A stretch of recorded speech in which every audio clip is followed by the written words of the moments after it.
And greetings. Happy Tuesday. Welcome to the Steve Deace Show here live and on demand on BlazeTV, radio, and podcast. I am Steve Deace. Someone sent me an email yesterday. Are you going blonde? No. I'm just getting old. That's what we're calling blonde now? No, maybe they haven't upgraded to HD yet. Okay. But no, I'm just getting old. No, it's not a style. It's just your hair. It's just my hair. It's what I got left. Pouring a lot more salt out of that shaker these days than pepper. He's Todd Erzin. He's Aaron McIntyre. We are brought to you by our good friends over at First Cup Coffee Company with a flavor for every freedom-loving American. If you would like to try them today and also support a company that makes great coffee while sharing your American exceptionalism values, go to firstcup.com, use the promo code DEACE to get 10% off at firstcup.com, promo code DEACE for 10% off. And if you subscribe, you'll get an additional 10% off for the life of the subscription at firstcup.com. Use the promo code DEACE. Also want to let you know about a new movie coming out from Angel Studios. They produced the blockbuster Sound of Freedom from a year ago. They've got a new one, Sound of Hope. I had a chance to watch a screener of this movie a week ago. Absolutely one of the best movies I've seen so far this year. It's a terrific story about a small chapel church in Possum Trot, East Texas, where just about 20 families basically emptied out the foster program in that community. And what I love about it, and we saw this trend with faith-based and Christian filmmaking a year ago, that we're starting to learn how to be more gritty and realistic in and less cheesy in what we're portraying and the stories we're telling. That it's a false choice that if it's unless it's cheesy, we're glorifying sin. That's not the case. It's okay to tell the real story of human nature. The Bible does it all the time. As Todd likes to say, by our standards, the Bible's an R-rated book. Okay, so with that in mind, this is not an R-rated film, but it does tell a very realistic story. You do see the struggles these families go through, in trying to assimilate children that have been abandoned and abused. But it's also a powerful, inspirational, very well-acted story as well. If you want to make sure you get tickets when the film releases here over Independence Day weekend, go to angel.com/Steve to get your tickets for Sound of Hope today. Outstanding film. I could not recommend it more highly. Angel.com/Steve. Again, that's angel.com/Steve. And then one more program note. In our overtime today, we are 19 weeks until the presidential election. Had a chance to get together with one of my best placed little birdies over the last 24 hours. And I've got my latest electoral map projection and some little birdie notes as well of where things stand here heading into the first presidential debate, which I still can't believe this is going to happen. I still cannot believe it is taking place on June the 27th. Nevertheless, we'll have full coverage here at the Blaze. I will be a part of that coverage. I'm heading down to Dallas tomorrow night in order to be there for that. But this is a great opportunity. If you're not yet a subscriber to Blaze TV, you can get my latest map and some of the little birdie notes that I've accumulated from a good source here about what's happening on the ground in this election around the country.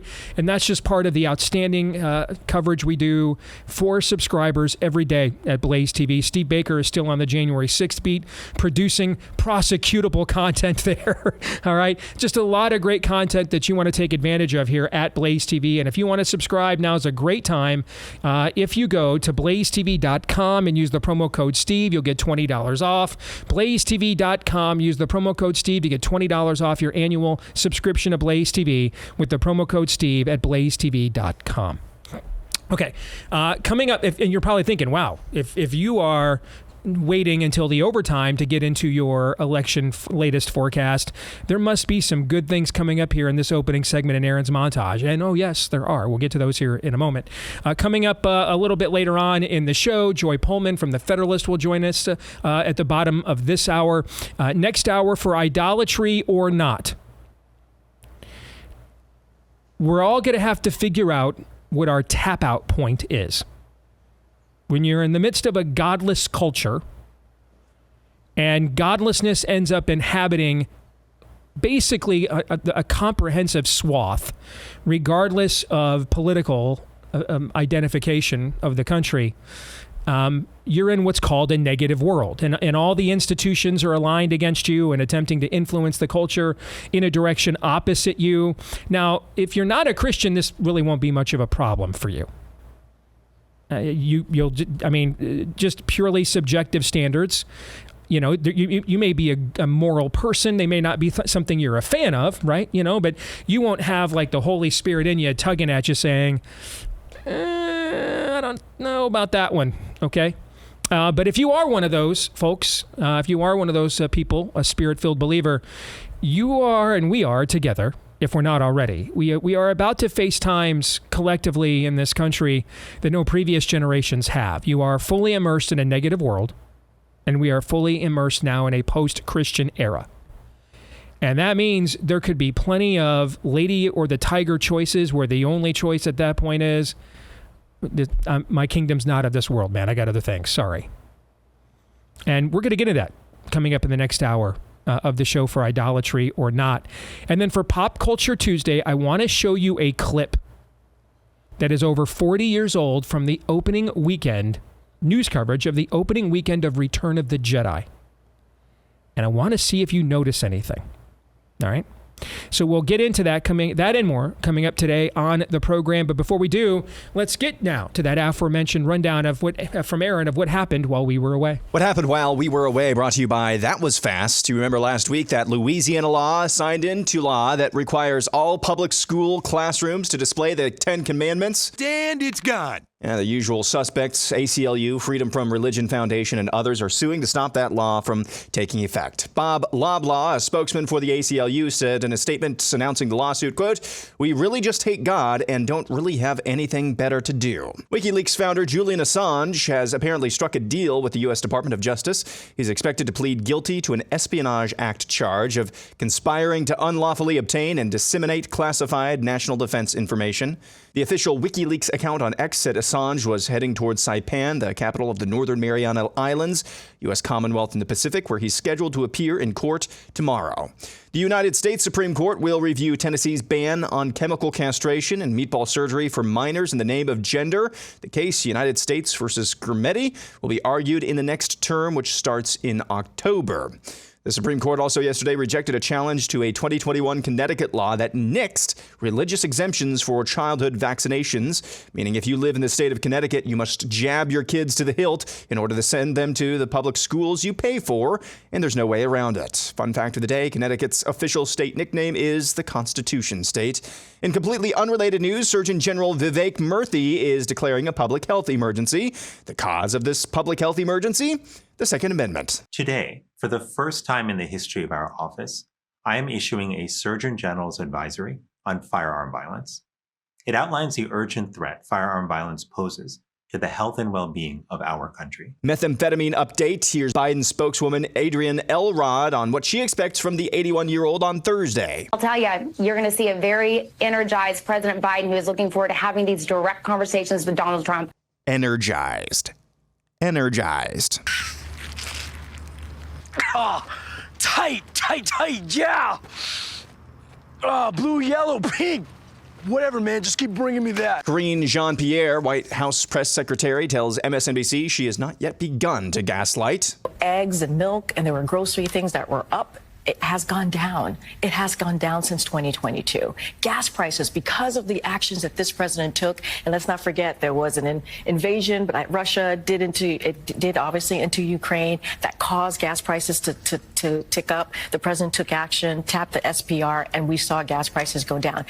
The president has met the moment with every issue that we have had in front of us. To the Sunshine State we go, where Florida's Medicaid spending on illegals has nosedived by 54% so far this year after Governor Ron DeSantis' bid to push back against illegal immigration. Last fiscal year, before the Florida law, $148.4 million in state and federal Medicaid funds helped cover emergency care for illegals in Florida, according to data obtained by Politico. But as of May 3rd, with only about 2 months left of the fiscal year, only $67 million has been spent on the program. According to new data from Gallup, the percentage of Republicans has dropped who believe marriages between homosexuals should be valid with the same rights as traditional marriages. Back in around 2020, it was about 55% of Republicans who agreed with so-called same-sex marriage. Now it's at 46%. And finally, a blast from the past. 15 years ago today, one John Kerry made this prediction. We have sea ice, which is melting at a rate that the Arctic Ocean now increasingly is exposed. In 5 years, scientists predict we will have the first ice-free Arctic summer. Just a bit outside. And that's what happened while we were away. Aaron's montage brought to you by our friends over at Patriot Mobile. They have for a decade now been on the cutting edge of establishing the parallel economy, which we need comprehensively, but don't yet have. Thankfully, one place where we do is with a product we all need to use in this day and age. Of course, I'm talking about our mobile phones. You can make the switch today. Enjoy their U.S.-based, meaning you can understand them, customer service team. They have done an outstanding job for our family, for example. And if you're a veteran or first responder, you want to make the switch today, they have extra ways to say thank you for your service. All of us can get a free activation if you use my name, Steve, as your offer code when you make the switch today at patriotmobile.com/Steve. You can keep your phone, upgrade your phone, you can keep your number, switch your number, whichever you prefer to do. patriotmobile.com/Steve. Again, that's patriotmobile.com/Steve. Use the discount code Steve for the free activation at patriotmobile.com/Steve. All right, a couple of things I want to highlight in Aaron's montage. Speaking of predictions that were made years ago, I want to take you back more than 3 years ago on this show. As you saw from Aaron's montage today, the Surgeon General of Vivek, what's his name? Murthy, thank you. I almost called him Mick Murthy. Vivek Murthy announcing that now gun violence is a public health risk. I want to take you back to this show, April 19th, 2021. Watch this. There's this mantra repeated often that what's happening here with COVID is just such an outlier, often followed by an expressed desire to return to the state of the culture war before COVID.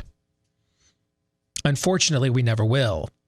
While it may be unprecedented, it will not be an outlier. COVID is an omen. Pardon the pun. See, we have shown the spirit of the age too much weakness. We have shown it with COVID, what we never had really with any culture war issue before this. That if they force us all to personally experience, meaning in our homes, everywhere we go, if they force us all to personally experience the consequences of a contrived crisis, and these are really just the spirit of the age's quests for more power and control, but if they make us feel it personally, we will dutifully comply.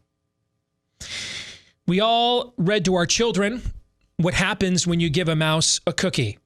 So guess what happens when you give the spirit of the age this level of instant subservience? It will not be satiated with just this singular infusion of unconditional obedience via COVID. Oh, no. It will demand more and more on every front. Which is why the COVID playbook of this past year will be run back on virtually everything. Everything moving forward. The CDC hinted at this recently by describing a lack of wokeness as a public health menace. Anthony Fauci now commenting on gun violence as a public health issue.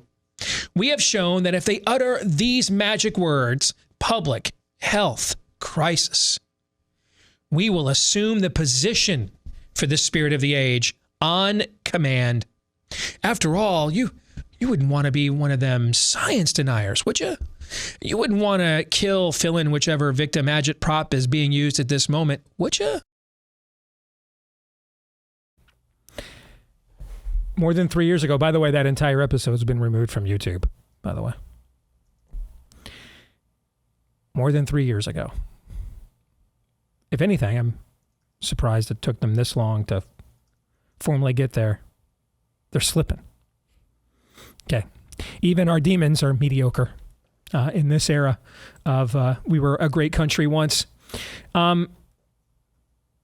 We have to talk about the Gallup odds, or trend line, I should say, on so-called homosexual marriage, which isn't a thing, will never be a thing. My man, you had it right the first time. These kind of are odds. Cannot be a thing and isn't now. Okay. So what I find fascinating about this trend line that Aaron highlighted in his montage is that it has occurred at a time. I mean, you know what? Let's do this. As you look at this trend line up there, all right? I want you to go back to 2012. All right? 2012. And I want you to go tell your 2012 self that popular, well-known, Fox News certified, quote unquote, conservative personalities, quote unquote, conservative influencers will just be openly homosexual. Just go tell yourself that. Go tell you while you're standing in line for Chick-fil-A Day in 2012. While you're standing in line for Chick-fil-A Day in 2012 to counter-protest the Rainbow Jihad for trying to shut down Chick-fil-A for still believing in what reality says marriage is, okay?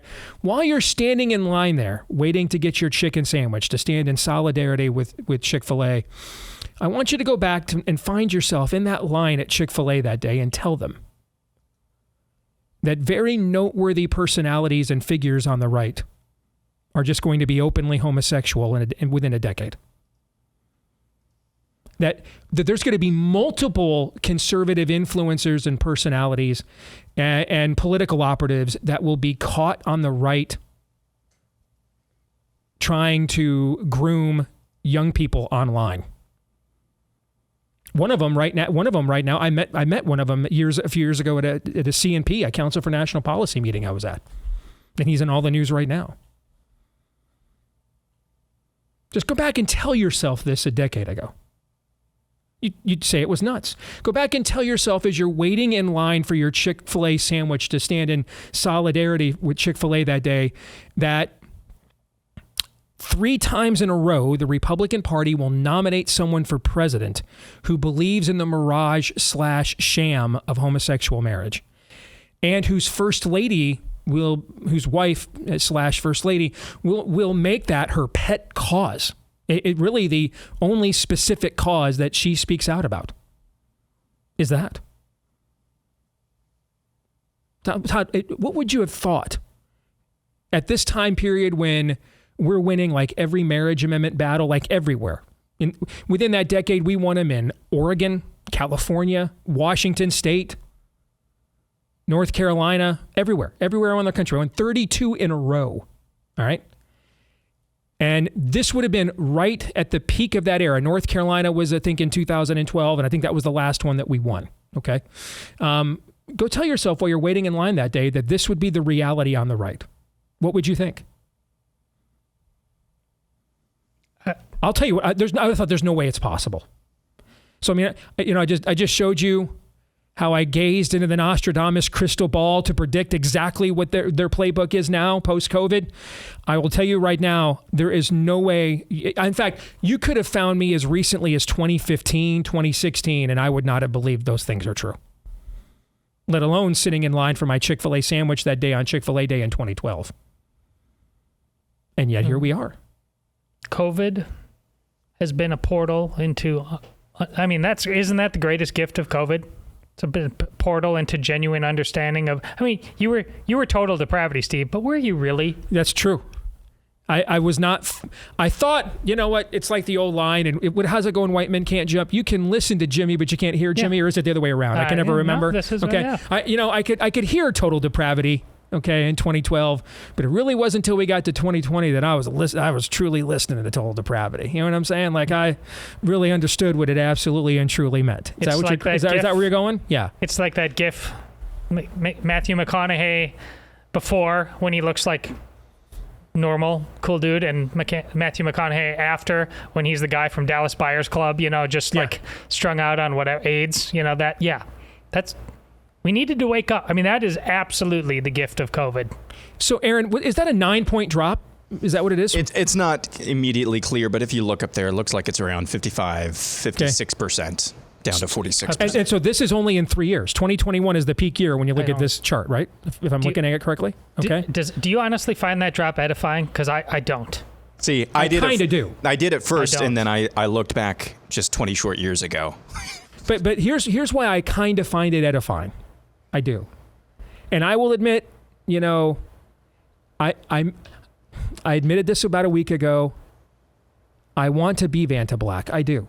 But the truth of the matter is, I got a worldview that begins that a guy was dead, rolled a stone away, that weighed 1,000 pounds and walked out alive. And so I just, as hard as I try to be Vanta Black, man, as hard as I try to be Hawkeye, don't give me hope. As hard as I try, there's still a part of me that still has that, you know, plucky resistor instinct. But here is why a 9-point drop in 3 years I find edifying. Because Aaron's right. If you looked at it compared to where things were a decade or two ago, you know, it's yikes. Okay, but it has come at a time where we have never been gayer. I mean, the amount of mainstream acceptance for homosexuality within conservative influencers. Remember when the whole, and I still don't know what was going on, and it's not my fight, and frankly, I don't care, but one of there was something going on, some internecine fight on the right with James O'Keefe and some other people, and they were putting out videos of James O'Keefe essentially scamming chicks. You remember this? There was like a couple months ago. Okay. Yeah. And we were joking at the time that all three of us had the initial first reaction when we saw this on X. At least he's not gay. That's all. All three of us were. You know what I'm saying? I mean, because who's not? Yeah. You know what I'm saying? Who's not right now? You know? I mean, the idea that this has come at a time that Donald Trump's going to be the Republican nominee 3 times in a row, openly pro the sham mirage of homosexual marriage. Melania Trump has spoken out on no issue of consequence, including her own husband's legal problems, by the way, has spoken out on no issue of consequence in like the last 2 years, and came out of hiding to do a rainbow jihad event for the log cabin Republicans at Mar-a-Lago earlier this year, and has already announced she's doing another one. This is you know, traditionally the first lady has her pet cause. This apparently is going to be hers. Okay, we've got homosexual influencers everywhere you want to go on the right. Open homosexuality everywhere you pretty much want to go on the right. And yet, in spite of that, in spite of the era of Bruce Jenner, Fox News contributor, in spite of that, there's been at the same time this has hit its apex, there has been a 9-point drop among the average Republicans. That I absolutely find fascinating and edifying. And so let's just look at that gap, that period of time. If we all agree that COVID essentially was a great reset and revealer, then I don't know how many social trends and stuff we can look at prior to COVID. That COVID reset the world. I think we have to, I'm not saying it has to be the baseline for everything, but I think we have to consider, just according to what you just said, right, Todd, about how much it revealed about everything, that COVID is at least some line of some benchmark, some pivotal moment of this era, okay, in terms of how much things have been revealed and exacerbated and aligned since then. Fair? Just based on what you said. So if that is the baseline we're going to go with, then that is a remarkable drop. At the same time, virtually every prominent platform or voice on the American right, there's no platform more prominent than Fox. It has open homosexual anchors on during the day, contributors, Bruce Jenner's psychosis on as a contributor, okay? The amount of time even spent discussing marriage and sexual ethics issues on the right outside of a handful of, on major platforms, outside of a handful of shows like this. Whenever rainbow jihad issues come up, we only address it typically in the light of grooming or women's sports. That's how it gets addressed largely, not as a moral or behavioral issue on an individual level anymore, right? Okay. So explain to me, if we're all agreeing that those are where the influencers, the world that we inhabit, an industry we live in, if that's where the industry world is, and if that's where the influencer world is, at the same time, a 9-point drop has occurred amongst the average Republican. How? Explain that. What does that mean? It's just a thought bubble. How do you think that's translated into action? All the people that dropped, ask them how it's actually changed their behavior. What have they done differently in light of that? I have a very pessimistic thought of what that probably looks like, and it's absolutely nothing. What would they do? Go to school board meeting. I mean, any number of things. Boycott any number of things. I mean, I just don't think your thought bubble, unless it has hands and feet, is utterly meaningless. If you're just like, well, I disagree with the culture of being on fire, but I can't. I'm just too scared to be called ugly names. I don't care. It doesn't matter. That blip should be 30 points. What else? Where would you yet be struck? What else has to happen before you understand? Aaron, what do you think? I'm kind of towards the end of Todd's answer there. I'm kind of where that is. Like, you've seen everything that's happened over the last 4 years, and it's only a 9-point drop. It should be, maybe 30, 40-point drop, something like that. I think what's far more interesting to me is a drop in support. It's a paltry drop, but across the board, even amongst Democrats in the last few years, at least from 2022 maybe, a drop in support for so-called same-sex marriage, independence dropping as well. So I don't know if it's just, I think you can chalk this up to just across the board, there's ambivalence towards it, just ambivalence. And then maybe a few more points in terms of Republicans who realize, it wasn't just about, visitation rights.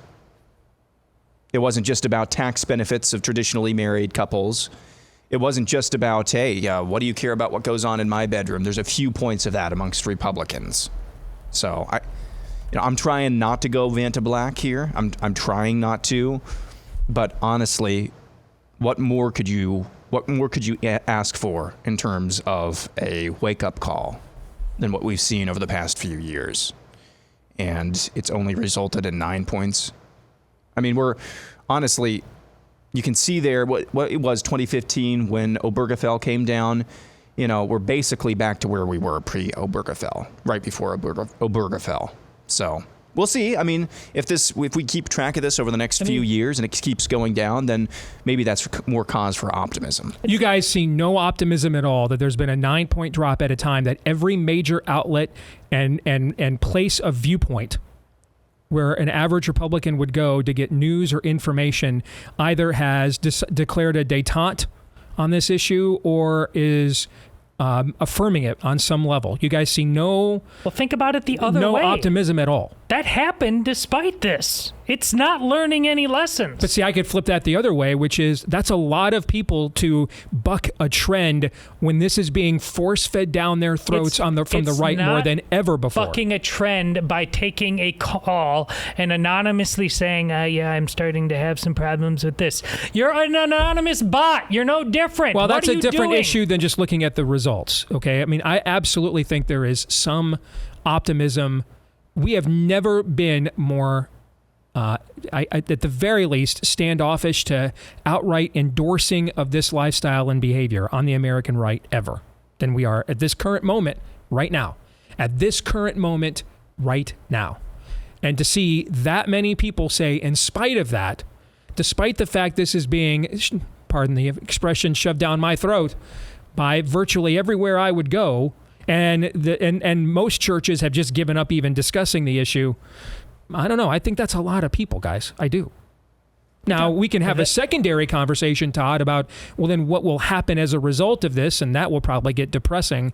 But just at least for now, just on that first part, that is a lot of people to go against what is being fed to them almost everywhere they go on the right these days. Again, it's anonymous. Hands and feet. Their faith without works is dead to me. Show me. Aaron, that doesn't compel you at all, what I just said? No. Well, I tried. We'll come back with more in a moment. Stay tuned.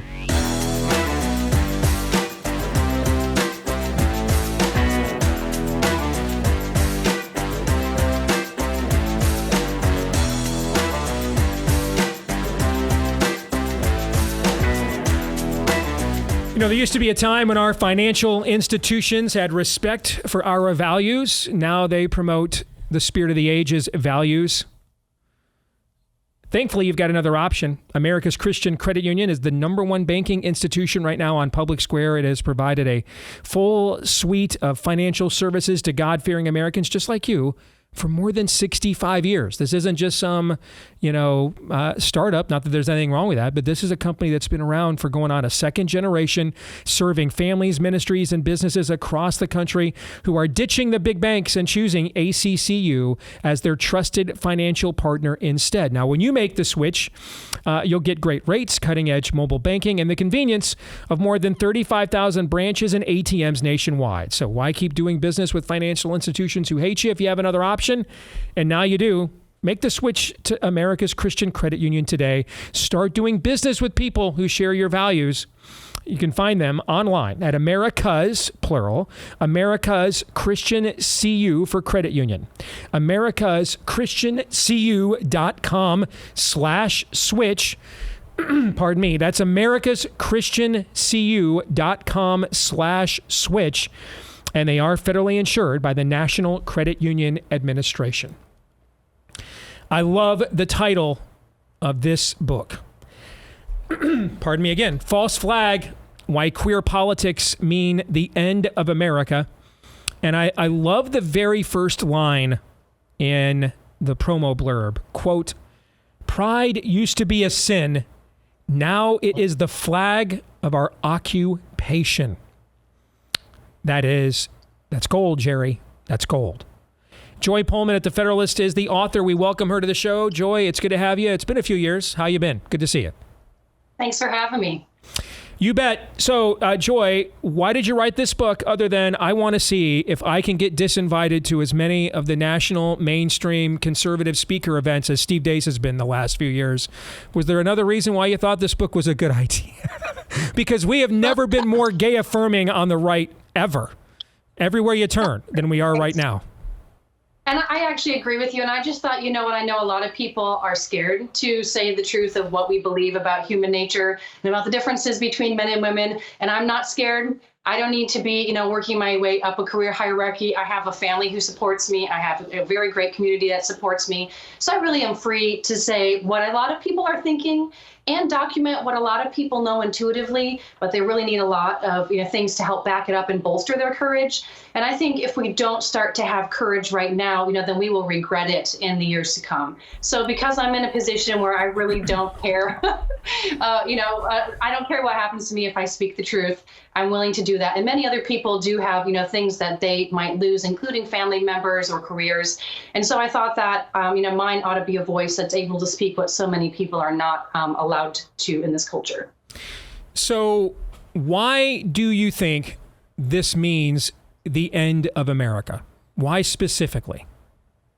Well, I answer that question in two ways in the book. The first one is just really from a constitutional and a legal perspective. Group rights are totalitarian in essence, and they are the displacement of the individual rights, the natural rights basis that our Constitution is founded on. So, the writer Christopher Caldwell, fellow at the Claremont Institute, has written, really well about how we live under two constitutions in the United States. And we've had kind of the living constitution that is used by the identity politics state to replace and enact essentially a regime change from our original Constitution. And so we've lived under those two. And I really think that we're getting to a place where the living Constitution has overturned, very close to winning the dominant spot in that competition between the two that's lasted for a century. So that's the first thing. Legally speaking, we are just having a legal complete change from what is promised to Americans as our birthright in the Constitution, Bill of Rights, and that way of life. But the second one is that our founders talked about this, but I think a lot of people don't know about it because we focus a lot on those constitutional aspects. But And marriage is required for a society to be strong. When men and women are counterparts to each other, we fit together physically. We're the only way that you can create the next generation. And if you want to have a self-governing republic of people, the way that you are going to get that is when the vast majority of the children are raised by their own two biological parents, lifelong committed to each other in their homes. So if you look around you and you see, that people are psychologically unwell in our society, if you see that they have inner chaos that they're projecting now, onto the rest of us and forcing the rest of us to bear the cost of their home problems, you can see that we are not growing enough of the people in happy homes that we need to even have a self-governing society. So those are the two main ways that I talk about in the book, and I document showing that family breakdown. It makes children much more likely to identify as queer. Huge amount of psychological distress registered among queer people. And I think, we have the largest number of young people ever in world history, about a quarter of them identifying as queer among Gen Z. And I think those are real phenomena, and they are related to many poor decisions we've made as a country to destroy the natural family unit that makes people happy and sane. We were discussing this yesterday, and a point came up I would love to get your take on, because I think it's a good follow-up to what you were just expressing. The idea that this was just going to stay in people's private bedrooms, it was a fallacy from the very beginning. And you see this whether was in ancient Bedouin. If you look at the pre-Christian era, Bedouin cultures and Greco-Roman cultures were the dominant cultures in the world in the pre-Judeo-Christian era. And homosexuality was rampant in both of these cultures. Okay. And what would always graduate to was pederasty. Okay. Pedophilia, of course, is the molestation and assault of prepubescent children. Pederasty is the grooming of pubescent children into a group of or set of behaviors or sexual ethics. Okay. And this was rampant in Bedouin and Greco-Roman cultures because it's just common sense. This is not a behavior that on any level, even heterosexual sex taken outside of the bounds of marriage can create the next generation. I was conceived out of wedlock, for example. All right. This behavior cannot regenerate itself. It cannot do it. No matter in any form of relationship, in any tie that binds the two parties together, it cannot regenerate itself. It cannot create its own legacy, its own heritage. Therefore, it has to manifest that coercively. All right. And you saw this with pederasty then rampant for the children in Greco-Roman and Bedouin cultures. We're seeing that. And then, of course, the Christian worldview, the Western worldview takes foot, and these things go away in the West. Well, now that we're in a post-Christian era, these pre- or pagan era impulses are returning, and we were always going to end up. There's a reason why Drag Queen Storytime Hour is not at the nursing home. There's a reason why it's at the school and in the library. It has to do this to regenerate itself. This behavior goes extinct in one era unless it coercively gloms on to the next generation, and that's what's happening here. It has to happen. Otherwise, this becomes a self-refuting model of human behavior. It was inevitable this was going to happen. Your thoughts? I think there's a lot of truth to that. And in fact, my husband is a classicist. So he studied deeply the cultures of the ancient Rome and Greece that you're talking about. And he's mentioned to me that never in those times, you're right, there was a lot of pederasty. And I mean, it was partly because, those cultures were always at war. So they're away from their families, which is something that is destructive to people. And so, they would have those natural sexual urges, and then they would use them, they would abuse people with them, basically partly because of the conditions that they're under. But, something that they never did was claim that was a marriage. Even when homosexuality was a completely accepted part of their culture, they never claimed it would be a marriage. And it's for the same reason that I argue in the book that there can be no natural right to marriage. It's because, as you point out, men and women are the only two sexes that can produce children together. If people if people engage in homosexual sex at some point, in fact, at the point at which the intersectionalists want to overturn heteronormativity, which means ending the majority of people engaging in heterosexual behaviors, right? That's what that means. If you don't want it to be the norm, you want to end the majority doing it, right? So the intersectionalists, the leftists, they are openly stating that they want it to be the norm for people to engage in naturally infertile sexual encounters. And so what that really, anyone with half a brain can see, regardless of whether you make a moral judgment about that, you have no society after just a generation of that becoming the norm, right? Because you don't have any children. No children are created when men, you know, are involved with each other, and you have no children created when women and women are involved with each other. So that's why there can't, in the founders' view, be any natural right, and therefore no government interest in what two people do in a bedroom if they cannot make a baby together. There's only a government and societal interest in protecting heterosexual marriage, because that's how we get the next citizens to continue the society. And I mean, I write in the book about, there's a lot of psychological research that talks about just the deep pain, the psychological difficulties that all people have when they have any trauma to their family union, when they have a separation between their parents, you know, or a father is absent, a mother is absent. These are deep psychological wounds to people that prevent them from being self-governing citizens, and they keep us from having what we all want to have, which is a self-governing public, which was bequeathed to us to the founders. So people who, you know, who really claim that they care about the rule of law, you know, all of these sorts of, you know, the things you would put in the economic and legal category, they cannot overlook the social issues, because the social issues are absolutely crucial to all the things that they claim that they care about. That is very, very well said, Joy. We were discussing a few minutes ago a Gallup poll that came out last night that shows in the last 3 years, despite the fact we have homosexuality validated among conservative media, conservative influencers more than ever before, at a rate that, you know, when you were waiting in line on Chick-fil-A day to get your sandwich to defend those guys, you would have said there's no way that would ever happen. And yet here we are. It's everywhere on the right. It's on Fox. It's everywhere you go. Okay. And yet, despite the fact that's more mainstreamed within the intelligentsia of the American right than ever before, the average Republican has had a 9-point drop in their favorability of so-called homosexuality or homosexual marriage in the last 3 years. How would you explain that? I actually have a section in my book that goes through many other polls that we've seen similar sorts of things happening in the past couple of years, not just in the United States, but across the globe.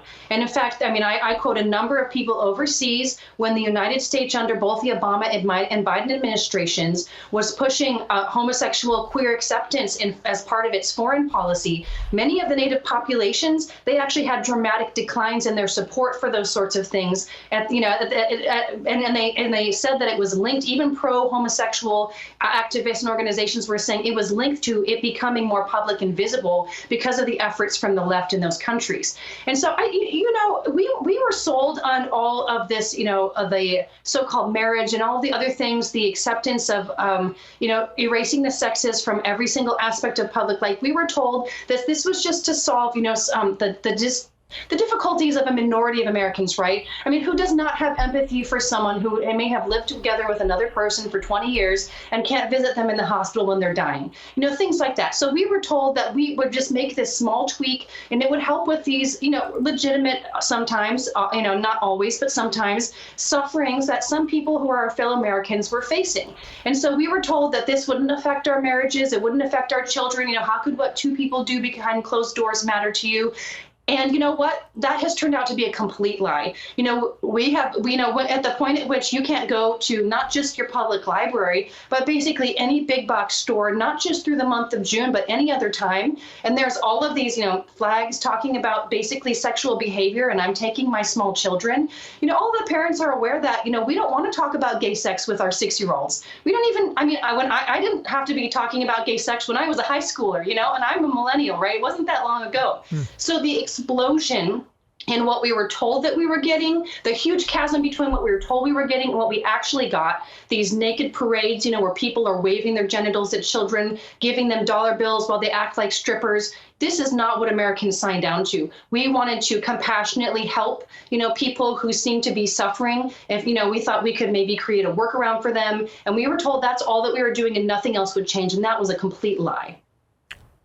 Yes, it was. Or as you would put it, a false flag. That's the name of her book, Why Queer Politics Mean the End of America, from Joy Pullmann over at the Federalist. Outstanding work, Joy. Thank you very much. And thanks as well for your bravery and continuing to push back on this. We appreciate it. All right. God bless. Same to you for having me. Appreciate it very much. You bet.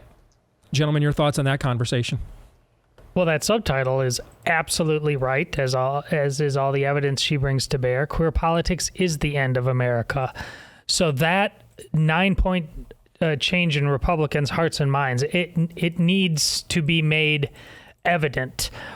For example, that 3 period basically sums up the amount of time Donald Trump has been out of office. Republican malaise. This should translate into a pickup. It should. Have we seen that electorally? A sense of the consequences. Will we see that in this election? That's what it has to. The number is utterly meaningless unless it turns into action. I agree with you on that. I do think the number itself is meaningful in terms of its timing, but its ultimate outcome based on without action, as you said, I agree, will be meaningless. Aaron. Yeah, what you just heard was a tour de force of truth. You know, we got to this point, as Joy accurately pointed out towards the end there, we got to this point by believing and propagating a lot of just bald-faced lies. Just lies. That's how we got to this point of acceptance of queer politics, what have you. We got to this point by the dissemination of lies. But what you just heard there is, like I said, a tour de force of truth. We're not going to get out of this malaise by an alternate narrative that's based in lies. Okay?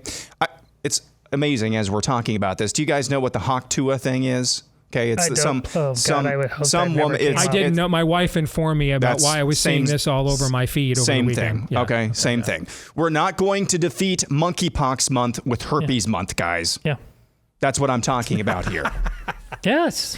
So nailed it. Yes, that's pretty. We have to defeat this narrative with what Joy pointed out, particularly with the government's sole interest in heterosexual families. That is the truth. That is how societies move forward. That is the alternate narrative that will actually pull us out of this just mess that we are in. Sexual deviancy run amok. That is the truth. And the truth is going to set us free, not alternate competing realities based in different lies.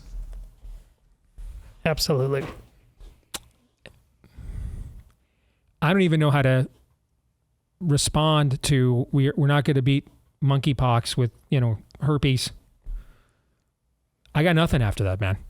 I mean, that is absolutely perfectly said.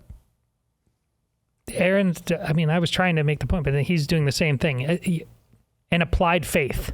Where does it take you? I mean, people are posting about how that they've actually said online for days now that gal is saving heterosexuality. If you're her father, aren't you just embarrassed about what she's become as if your daughter was, a tranny? What's the difference ultimately in terms of the culture and where it goes? What's the difference? If it's not accompanied by action, there isn't one. I agree with you on that. But I do think there has to be a conviction before action occurs. I'm just not convinced that number is conviction about anything. That could be true. We'll come back with hour 2. Speaking of convictions, we'll discuss some, or lack thereof, next.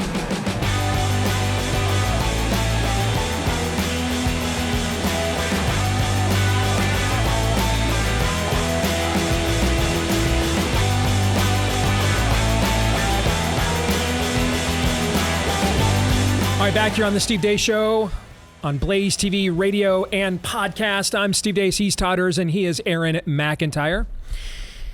And you can let us know what you think about what we think via the stevedeace.com inbox. Take advantage of that by emailing us, steve@stevedeace.com. That's DEACE. Like us on Facebook, me, we, and Gab. You can follow me at Steve Deace Show on Twitter, Getter, Instagram, and TikTok. You can also, if you listen to the podcast and wouldn't mind doing so, leave us a 5-star review if you like us. Thanks to all of you who have. And then hit subscribe, or if you tuned in on iTunes today, hit follow. And that way, every time we do a new episode, it will show up in your feed every single time, and we thank all of you that have done that as well. And we thank our friends over at Preborn. They have done outstanding pro-life work, and I cannot give a cause a better endorsement than I've given my own money to it. I mean, the bottom line is we're not going to promote a charitable endeavor on this show that I would not donate to. Otherwise, what is the point, right? Like, I remember when we left our very first church and was having a lot of problems, and it was very clear there were systemic issues there. And I talked to somebody that I really respect and still do, but I was, through time you lose track of people, and but that was the time in my life that him and I interacted quite frequently, and I was really torn on what to do, and he asked me a point blank question. He said, would you recommend other people go to the church you go to? And that was my reaction. That silence you just heard. And then I finally said, no. He goes, then you can't go back. Similarly, why would we recommend a charity that we wouldn't donate to ourselves on the show? What sense would that make, right? They do outstanding pro-life work at Preborn. They confront women considering the murder of their children with an ultrasound so that they are confronted with the truth that they're not carrying an unviable tissue blob or mass, but a real person. And then most of the time, those women, their conscience is convicted and they do not go forth carrying on with murdering their child. But then they still need help, and they provide that for up to 2 years in some of these cases as well. So counseling, postnatal care, all of this, by the way, both the truth and the grace, it's all free of charge, provided they've got adequate funding from people like us. So if you'd like to donate, you can make a tax-deductible donation today at preborn.com/Steve. That's how we donate. Preborn.com/Steve, or dial pound 250, say the keyword baby on your mobile phone, or just go to preborn.com/Steve. Okay. Let's get to idolatry or not.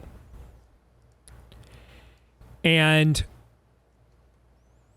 one of the things that we like to do on our show, and we did this yesterday, for example, with the bird flu. As much as possible, we like to get out ahead of stuff. And see if we can prepare you for things. And, I make a lot of predictions. They're always either really right or really wrong. Fair? That's kind of the way I roll. Sure. Yeah. So I made one about more than 3 years ago, turned out to be really right. I've made others, turned out to be really wrong. Like, I was wearing the Tiger Woods red, getting ready for not just the red wave, but the red wedding, 2022 midterms. I was convinced of it, right? Mm-hmm. That's not what happened, was it? No. No, it was way wrong. Okay. But in our analysis, and it's not that we often on our show are ahead of the curve because we're smarter or better than other people doing this. We just kind of do it differently. We are, you may find the topics we address on this show on a daily basis do not necessarily kind of line up with the menu of topics that get, addressed in a lot of other places. We're just part of a biblical worldview is understanding the signs of the times. And right, men who understand, the sons of Issachar, men who understood the signs of the times, and as you would like to say, Todd, and the Bible says in this case, and understood what to do. Yes. Not what to say, not what to think, although you got to think about them the right way before you do the right thing, right? But not just stop at thinking about it, not just stop at saying something about it, but what to do about them. And that often requires fast forwarding the play before you actually cue that scene. You know what I mean? Mm-hmm. We're trying to constantly look ahead in preparing you for what we think is to come. And that's, and that doesn't mean we're more insightful. We just kind of have a different modus operandi. We're always kind of looking at, where is this thing going to go? Our colleague Daniel Horowitz likes to say, because he has a similar approach, he uses a hockey analogy. You skate to where you think the puck is going to be, not where it's at, right? An NFL quarterback doesn't throw it to the guy that is open most of the time. You know why? Because most of the time, no one's open in the NFL, right? So you've heard the expression, throwing somebody open, and this is what your quarterback, Aaron, does better than anybody on the planet right now. Tom Brady used to be the guy that was better at this than anybody on the planet, throwing somebody open, all right? Throwing the ball to a spot where your guys, you are confident your guy is the only one that can get there or get there first. And that's a similar approach to what we're doing here. And so the conversation, it can be if you guys want it to be, but it's not so much about this election, but about where this is going to go in the future. Now, I cannot sit here as someone that has maybe received more notes of tragedy when it comes to the decisions of lockdowns and the results of these toxic genetic serums.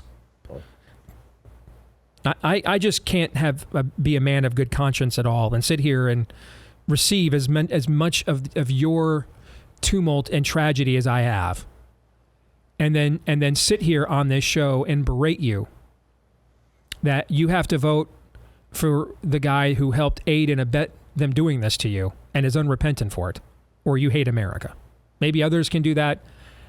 I cannot.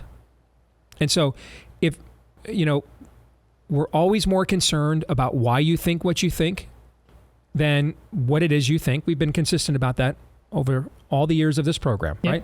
So if you've got good reasons why you have a different position than me, what will I typically say, even if I don't come to the same conclusion as you? What have you typically heard me say? If you lay out your reasons why you think what you think, and even if it's not what I think, how do I typically respond to that? You go. I mean, this election is a perfect example. Mm-hmm. Go vote for whoever you want to. I'm not going to argue with you if you can make that. If you're willing to put that forward. Mm-hmm.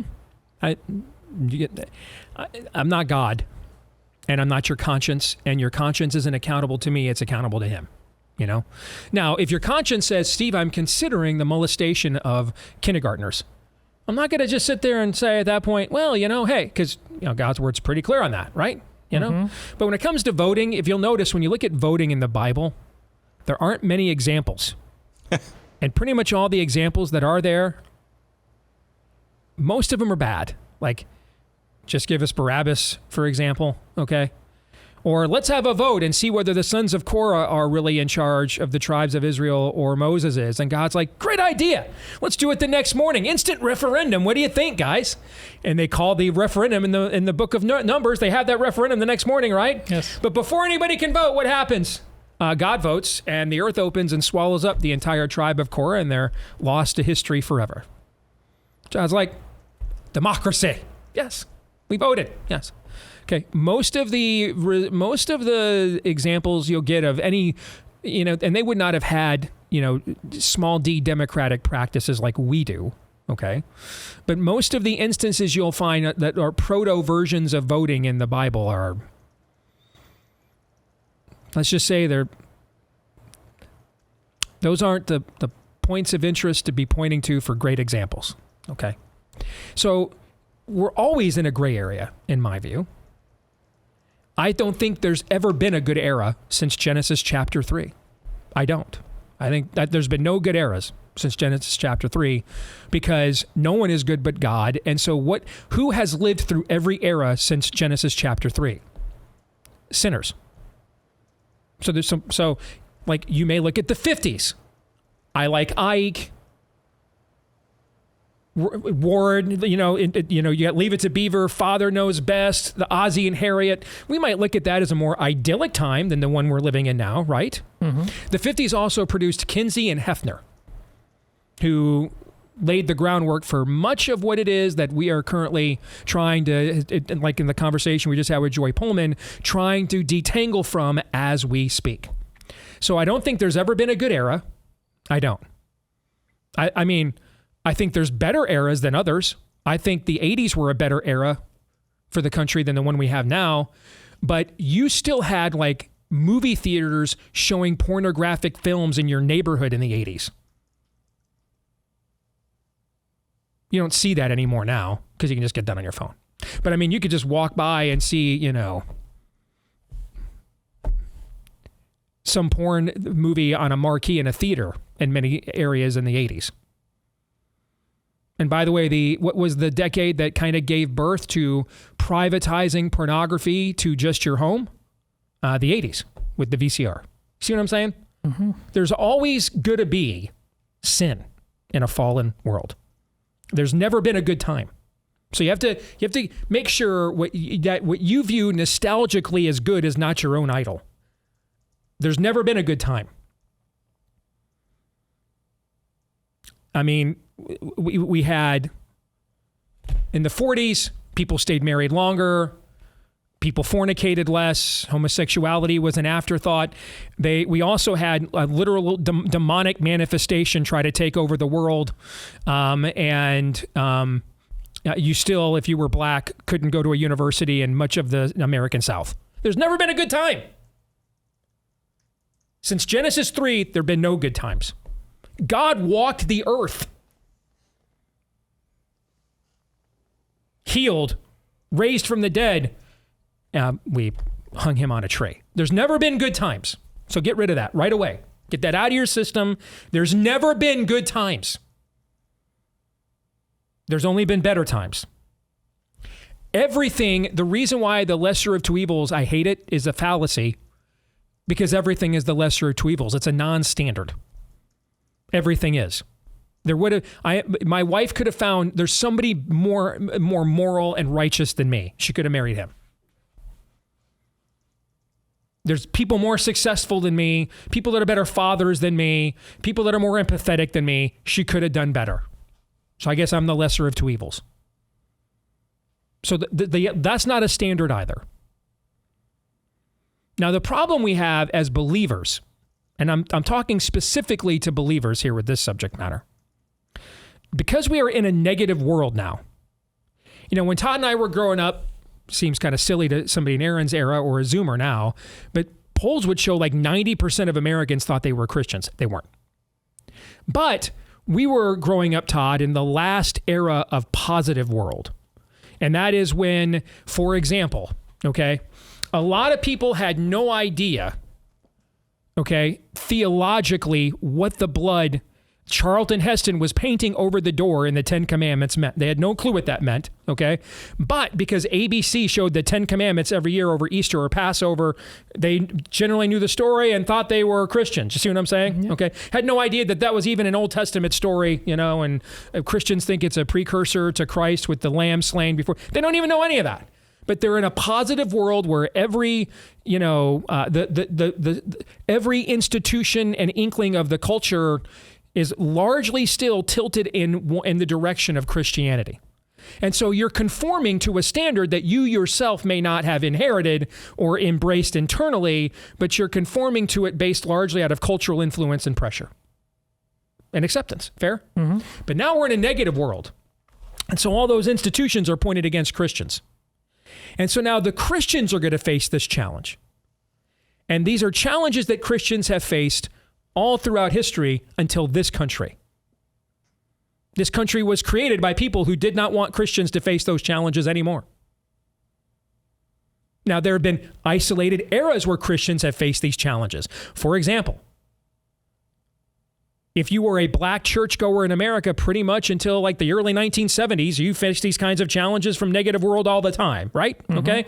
But by and large, systemically, has there ever been an era until this one where no matter any form of spirit-filled believer you were, regardless of whatever your skin tone was, what denomination you were, that you were under immediate pressure to conform to a standard outside of your faith? Has that existed in America ever before until now? No. That's what a post-Christian world looks like. We're in a negative world now. The culture and institutions are now against Christianity. And it's, you know, we're studying Romans. We talked about this at the introduction to Romans. What was unique about this enclave, it was the first truly diverse enclave of Christians. Mixture of Gentile, Greco-Roman influenced, Hellenized people, and Jews that believed Yeshua was Messiah. So right away, there's friction there, right? They come from completely different cultural customs, number one. But then there's the friction from outside, from the Roman world. Bow to Caesar.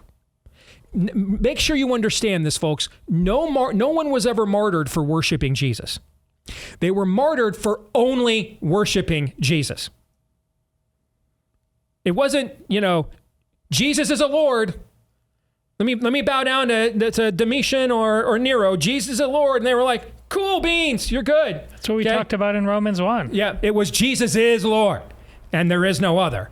Oh, well, here's the pyre. Hop on. Here's a lion. He's got his jaws open. Hop in. Okay? It's for only worshiping Jesus. That there are things you simply cannot accommodate. Now, I would have told you 10 years ago, no way I'd ever vote for someone who was not pro-life and for pro-gay marriage. No way. And that's Donald Trump. And some of you may think I am wrong to do it now. I respect that. You might even be right. I don't know. What's changed? Have I changed my positions on those issues? No. No. Have things within the culture themselves and the pressure points against our belief system and faith and way of life and the amount of pressure points we are now facing outside of those two issues, have those things changed? They have. They have. Now, again, you may not agree with what I have determined I think the solution is. Like, I just saw a graphic that CNN put out.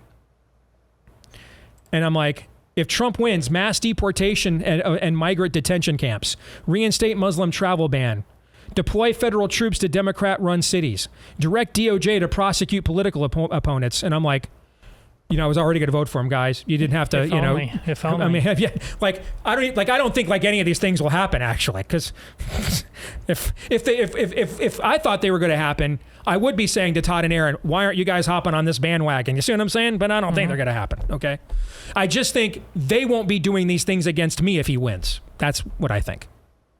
I don't think we're going to fight back against them. I just think it won't be as easy for them to push back against me. But again, I could be wrong. That's my own analysis.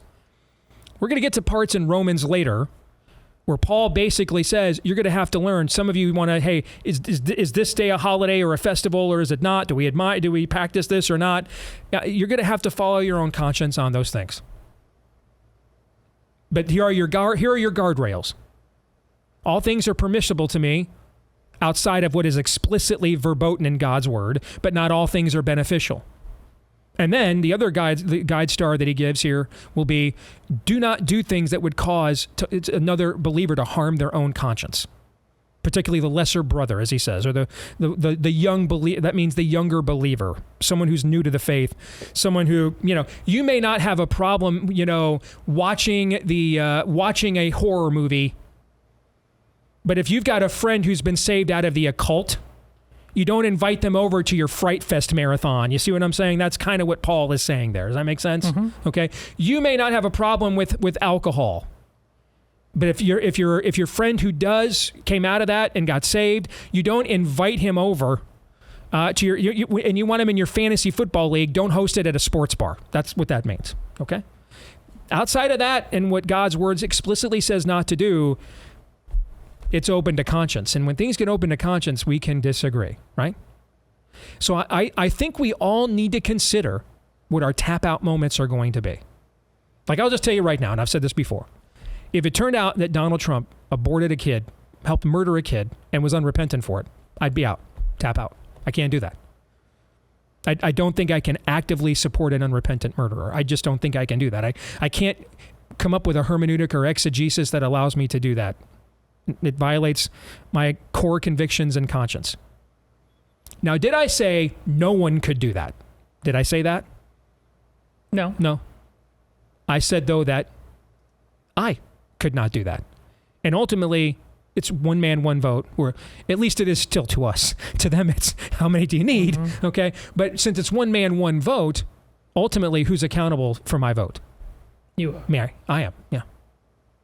I think we all need to consider, I've mentioned this before.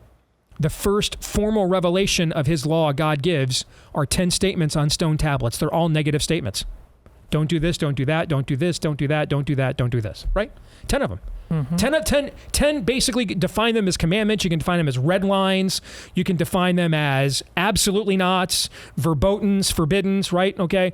But that's the introduction to God's law, are 10 things, 10 lines we can't cross and can't do. So the idea, if you're a believer, that you don't, in a negative world, you similarly aren't going to face these kinds of lines. I can't do that. I can't. You are. You're probably facing them now. And if you're not, you will absolutely, all of us will be facing them in the future. And the pressure to get us to conform, to say Jesus and, Jesus with, Jesus plus, just as it was for believers for centuries until the Pilgrims landed at Plymouth Rock. It's going to be pronounced. And we're not going to present here's 3 steps to figure this out. We're not sages of the age. We are introducing this to you today as a topic to consider that it's coming. And in some cases, might already be here. Like if I was in the state of Maryland, I'm not voting for Larry Hogan. He literally says, I'm for abortion on demand. I want to codify Roe v. Wade into the law. The law says Roe v. Wade is an abomination. You see what I'm saying? So I don't think I can do that. So no, Larry Hogan might be the 51st vote to get me, Brett Kavanaugh for a Supreme Court justice or somebody more watered down. Would I prefer that over somebody, Joe Biden? In my flesh, I would. But, my kingdom ultimately is not based on the Supreme Court and is not of this world. I don't think I can vote for somebody who just openly says, I want to codify child sacrifice into the law. I don't think I can do that. Maybe you can come up with a hermeneutic that says you can do it. I can't. And ultimately, you'll be accountable to God for that. All right, I want to get Todd and Aaron's thoughts here in a minute. Let them ponder what we just laid out after we talk about our friends over at ExpressVPN. This is who I have used for my VPN because it's effective and simple. You make an installation, click a button, and you're hooked up. Like that. And it's the simple app for your computer or smartphone. It encrypts all your network data, tunnels it through a secure VPN server so that your ISP cannot see any of your activity. And if you just think about how much of your life, all of our lives, are online and on the internet, you want to have as much privacy as you can possibly get, especially against people looking to sell your information for profit. That's the reason why I recommend ExpressVPN as the best way to hide your online activity from your ISP. Just download the app, tap one button on your device, and you're protected. ExpressVPN does all of this without slowing your connection to. These are just some of the reasons why it's the #1 rated VPN service by CNET. So stop handing over your personal data and ISPs to big tech so they can mine your activity and sell you off, or you find out, hey, I'm on the dark web. Uh-oh. Protect yourself with the VPN I trust to keep your privacy online. Visit expressvpn.com/Steve. That's EXPRESSV as in victory, PN.com/Steve. You'll get 3 extra months for free when you sign up for a year. 3 extra months for free when you sign up for a year at expressvpn.com/Steve. Gentlemen, your thoughts? Well, listen, all 3 of us have not voted for a Republican candidate before, so I don't really think this is about Trump specifically or any one particular federal election cycle. I think it has to be bigger than that. I think it has to be about the system and our participation as citizens and when we forfeit that. And I'll just tell you, I don't think the problem is we have I think we have too many tap out moments. I mean, and our comfort allows that. There's all manner of politics. I don't like talking about politics. Those guys are all liars. Well, then all the liars are always going to win. That's the real problem with this. And if you listen, whenever you decide that you're out, no matter who you are, I don't care what part. And if I go knock on your door, and you are Netflix and chilling, or NFL Sunday ticketing and chilling, or whatever and chilling, you're part of the idiocracy script. I'm baiting. You don't get to. That's the scam. That was the COVID scam that they figured out. They tested and they got us all. And if we're willing to do that again, if you can do those things, you've been played. Because it's way too early to tap out on anything if they allow you to do that. That's the trick. You shouldn't have that option. Real tap out at a moment is destitution. You don't have that luxury anymore. If you do, man, nobody's done anything to you. You've done it to yourself. I would consider that if you have not, most of our audience, if you're within the sound of our voice, you probably live in a red state already, at least from the data that I'm privy to, which is not, it's not comprehensive, just seeing what YouTube analytics are like. A lot of our audience, at least over there, is in a red state, and most of the time in very red states. A good rule of thumb, maybe, both of you can give your thoughts on this. If you have not gotten interested in a primary, and I'm not talking about a presidential primary. I'm talking about the run-of-the-mill, hey, it's a random Tuesday in May or June or July, or a random Tuesday in April, or a special primary some other time of the year. If you haven't gotten informed on a primary recently, within the past 1 or 2 years, you're probably going to be really disappointed when you show up in the general. This is Jesse Kelly's point. Yes. Where the rubber meets the road, and Jesse Kelly gets quoted on this show or invoked on this show almost as much as Lord of the Rings or any other pop culture reference. When the rubber meets the road, the reason why we get so up in arms, why do we suck? Why do people keep voting for Mitch McConnell? Why do people keep voting for John Cornyn? Why do people keep voting for fill-in-the-blank Republican who always disappoints us or always confirms our disappointment? Why do we get so upset? It's because we don't show up on the other days of the year where we could actually have some impact on that. That's where the Republican electorate sucks with a capital S. They were baiting, If you have not taken the time to show up, I'm talking about for state senate, state representative, if you haven't taken the time to actually do your homework on your candidates running for those offices, on the dates on the calendar where, there's an election next week, you're going to be disappointed with when you actually show up to vote for the big ball game. Iowa caucuses. That's the rule of thumb that we should be talking about here. So don't talk to me about how Republicans suck. I've always thought this as well. Somebody keeps voting for Chuck Grassley, Joni Ernst. Somebody keeps voting for the Mitch McConnells of the world. Somebody keeps voting for them. It's because not enough people voted when it actually matters, which are the primaries. So this conversation, yes, we are vastly approaching the point at which we have to make decisions, as you invoked in Maryland, not voting for Larry Hogan. I'm talking about in red states. The only reason why we have sucky options is because we suck on the days of the year that are kind of overlooked on the electoral calendar. The only reason we're approaching that point is because Republican voters didn't do their job the rest of the year. Case in point, the Bob Good primary race in Virginia that there's been so much talk and so much angst about, the head of the House Freedom Caucus who endorsed DeSantis and Trump's trying to take him out, right? Okay. About 63,000 people voted in that primary. The population of Virginia's 5th district in total is about 800,000 people. Now, some of those are going to be, children, people not of voting age. Typically, that's 20 to 30% of a population, okay? But we're still talking about less than 9% of the people that live in that district voted in that primary. Less than 9%. Less than 9%. And look at the amount of energy that has been spent debating and discussing a primary that less than 9% of the people who live in the district actually voted in. Now let's talk about the energy the men in those districts give to the Ravens or the Redskins. Well, you can preach on that for sure. I think we know the answer. I do, and I always will. Yes. All right, we'll come back, and I want to show you a news clip from opening weekend of The Return of the Jedi over a generation ago and get your take on it next.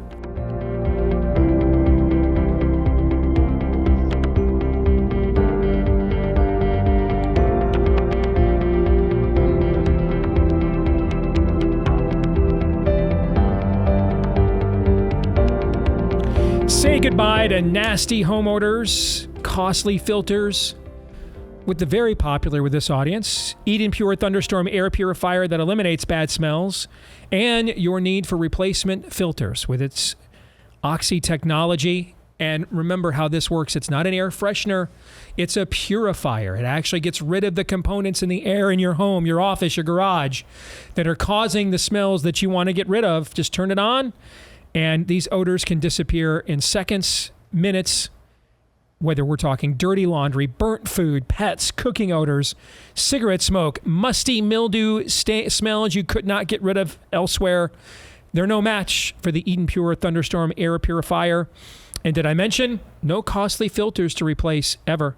Just place one of these in in every level of your home, your garage, your office. You can get a 3-pack for whole home protection when you visit EdenPureDeals.com. Use the discount code Steve3. Find out why we've had so many people send in their success stories at EdenPureDeals.com. Discount code Steve3.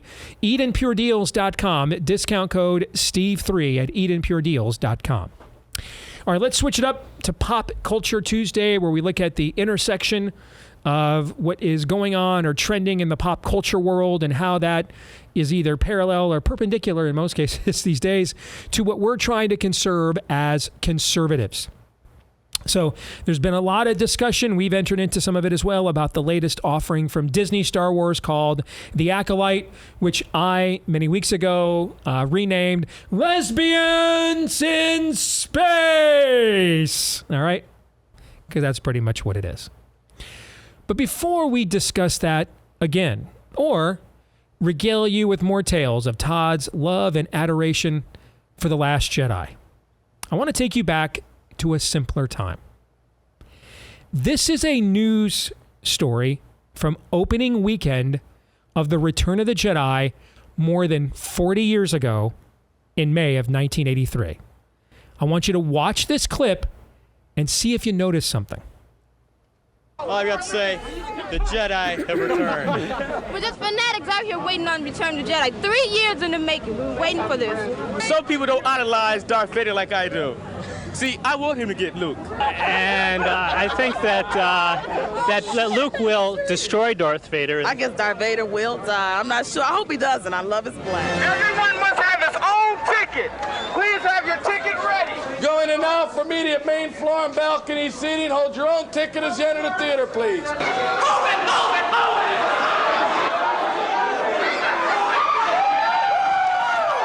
Finally, the wait is over. The fantasy unfolds. Biggest surprise was to see all of them together at the end playing pinochle and having a great time. I wished I was there, and I'm going to try to get a part of the next movie myself. This has left me practically utterly speechless, actually, but it was the best one ever. The big surprise was seeing Darth Vader unveil himself to his son. It was very exciting. The biggest surprise? Well, I don't want to give it away to anybody. Do you think it was worth coming to this late at night? Yeah. Well, good over evil, always. The movie was perfect. It was exactly the way it had to be. It was a fantastic movie, but it was good. It was really, really good. All right. What stood out to you about that clip? Everyone is thin. Happy. That's true. Nobody's inked up. Did you notice that? Nobody knows what Darth Vader's name is. Those are things you could notice. Yes. What else do you notice?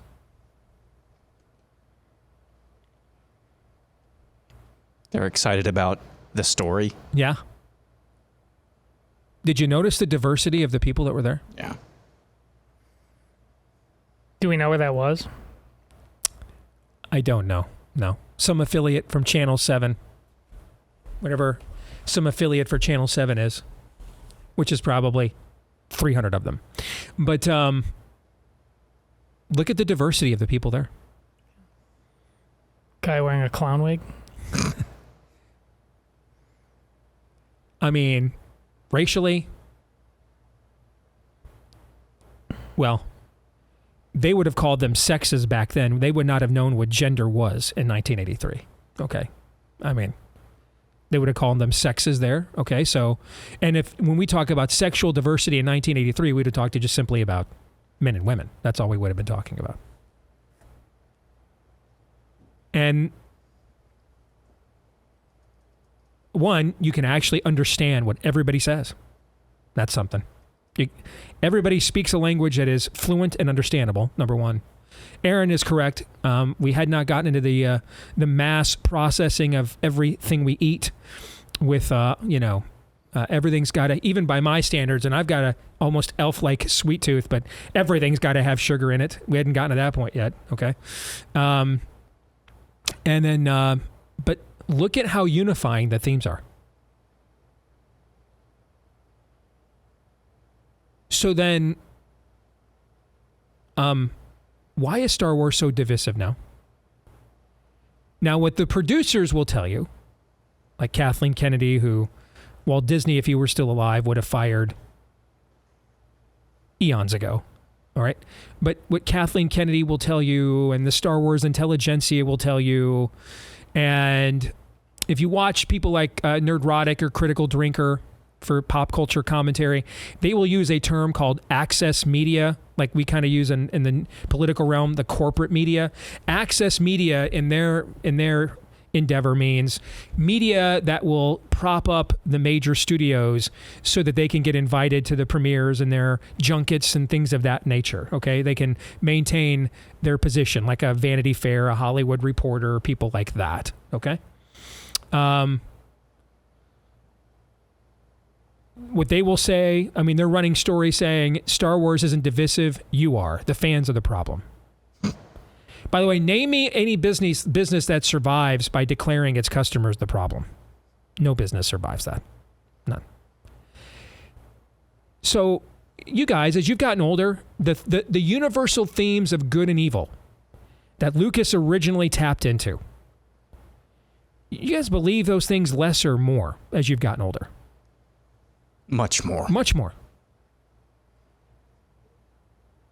So I don't think the fans have changed their mind about what they want, what they think a good story makes, what they think is inspiring. So something has changed. Clearly, something has changed. That now we have stars in the new Disney Star Wars series. They are actually recording diss tracks against the Star Wars fans and just calling them all Nazis and racists. It's not the fans that have changed. Star Wars changed. They don't want to touch into those themes anymore. It has an agenda now. And there used to be and by the way, not many people are watching or viewing it regardless of their racial identity, socioeconomic status. Not nearly the numbers Disney was hoping for when they bought this thing for $4 billion in 2012. And it's because of the products they've made. They are serving a message and an agenda and not a canon, not a story, not a mythology. And in that news clip right there from 40 years ago, guys, you have evidence of what happens when you do serve that. People of various ideologies, various diverse backgrounds and persuasions come together and are unified by your product. They've taken something that was, no matter, I mean, I've told you guys before, I went to 11 different schools, K through 12. Okay? The first year I entered into school was the 78-79 school year. So this had been the first year after Star Wars was out. This had been the first year that the Kenner Toys, the Kenner Star Wars toy line came out the Christmas of 1978. So this would have been my kindergarten year. From that time forward, but from that moment until 1991 when I graduated high school, I went to 11 different schools. I went to schools in Syracuse, New York. I went to schools in Anaheim, California. I went to schools in Orlando, Florida. I went to schools in Des Moines, Iowa. I went to schools in Grand Rapids, Michigan. That's a lot of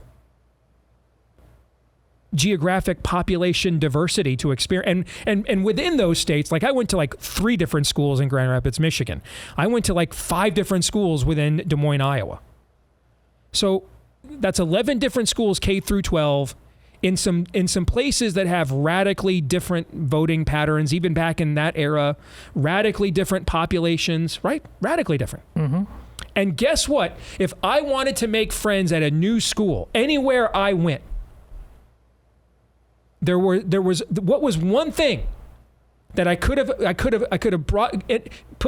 injected myself into a conversation, brought it up myself. What would be one thing, whether I was at Lincoln High School in Des Moines, Iowa, an elementary school for 5th grade in Syracuse, New York. We lived on DeWitt Street. I don't even remember what elementary school that was. The elementary school I went to in Anaheim, California in 1981 that already had English as a second language tutors in the classroom.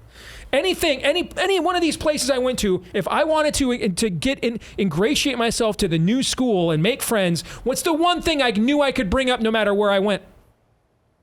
This, but you were a kid. Yes.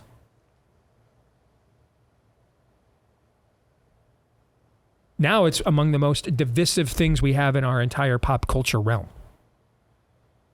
The fans didn't do this. This is actually a pretty united fan base again, just against the product. But it was once a pretty united, diverse fan base in favor of the product. Now it's a united fan base against it. Now the Rainbow Jihad's running editorials complaining that the Acolyte is making gay people the villains. No one's happy. Like, literally no one's happy here. It's just complete locust-level deconstruction. As Todd, you like to describe it, stained glass window smashers. No, the fans aren't the problem. The product is. Gentlemen, what are your thoughts? I disagree. Most of those people weren't kids. They were adults. And it's pretty clear now, looking back, that adults always needed this way too badly. I mean, there's multiple adults in there already saying they're rooting for Darth Vader. They already were confused back then about the importance of good and evil. It should have been pretty clear after the first two movies. Rooting for Darth Vader is not the way you want to go on this thing. Our needs have become so shallow. The degree to which this took over is of people's hearts and minds and adults. That makes total sense from your perspective as a kid. Adults aren't supposed to need this badly. And the fact that they do was a sign, much like COVID, of how much they could be used and abused. We need to if we set our expectations higher about the main things, then things, the dessert, the gravy, like Star Wars, will be in its proper place. But man, we let go of that rope a long, long time ago. I don't see that optimistic. I don't even look back. I just see all the signs of what was to come when I look at that. Aaron, from now on, I'm going to be calling on you first, just as an FYI. So be ready. Go ahead. Yeah. You know what? I've been holding off on this. I've been waiting for the right moment to do this. Uh-oh. Todd, did you see this morning? Big news? I don't know. Did you see this? EA College Football has come out with their top 10 or top 25, revealed their top 25 most difficult places to play in next month's release of that title. Difficult places to play in a video game? Yeah. Camp Randall Stadium is number 7. Now, they're marketing that just to a bunch of 13-year-old kids, right? They're sending that out there only them? No. Do you think Camp Randall Stadium is too high or too low? Came in at number 7. See. Thank you, Aaron. God bless you, my son. So, getting back to the topic at hand here, I just want to reiterate something. It's not that these people who are making Star Wars now, who are iconoclastically just tearing this down, remaking it in their own image. It's not as if they want to tell a good story. They don't exist in that plane. They don't exist in this terra firma, the way that we think of. They cannot tell a good story. They cannot. It is not possible for them to tell a good story. They want the story, whatever that means to them, to be them. They don't care about narrative. They don't care about themes. They cannot do this. It is all about tearing down good, true, and beautiful. That's the only thing that matters. The only thing that this serves, whatever it is this month, it's the Acolyte. It'll be something different next month. It'll be something different after that. All this is a billboard with one word on it. They want you to see this billboard, and that billboard says power. We have it, you don't. That's all this is. They cannot tell a good story. They don't want to. They're not capable of it, even if they did. All this is a billboard, an advertisement, just reminding you who's really in charge or who's flexing right now because they want to stay in charge. I'm not sure, given the day, which one it is, if they're flexing because they're scared or flexing because they're not. But that's all that this is. When it comes to Star Wars, it'll be something else next month. It's just a flex. 100%. 100%. And again, this is what negative world does. This is because something must rule. Something will be worshipped in all eras, in all times, in all cultures. Something will. The idea that they were going to create some neutral position.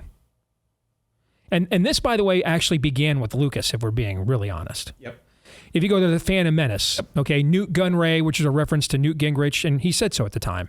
Lot Dodd, which was a reference to Trent Lott. These were the two Republican congressional leaders at the time of the making of the film, okay? And he puts them in charge of the Trade Federation, all right? Just really on the nose, hackneyed injection of domestic politics, okay? Democracy for democracy's sake. Okay, democracy, Obi-Wan says throughout the entirety of the original or of the prequel trilogy. In episode 5, Obi-Wan says only a Sith speaks in absolutes. Well, I mean, if the Jedi Order was originally modeled after the priestly order of the Catholic Church, so that's why you get it, no emotional connections, devotion to a transcendent realm. Which is in and of itself an absolute statement. Exactly. And so now only the bad guys believe in absolute. So Lucas went down this road himself. And by the way, how are the prequels, can they hold the jockstrap of the original series? No. But he actually set the stage for replacing good storytelling with the message himself. And now Disney has just taken this to another ring of hell. Like your father are now mine. Amen. Romans 8:28.